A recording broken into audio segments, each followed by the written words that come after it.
When you're hooked up to an exterior power source, like I just showed you, the important thing underneath, this is underneath the TV, underneath here, make sure, because it's normally going to be plugged into generator if you're using the generator. But if it's to an exterior power source, like I just showed you, it needs to be plugged into here, which is exterior power source. So you'll just take this, take the adapter,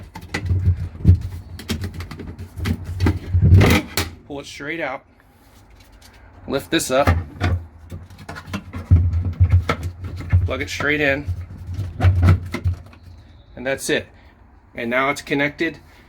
You have outside power source, and then this is connected to run everything inside the van with the exterior power source.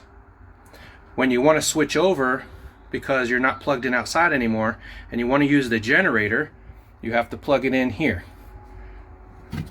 So just in reverse order, unplug it and then plug it in there.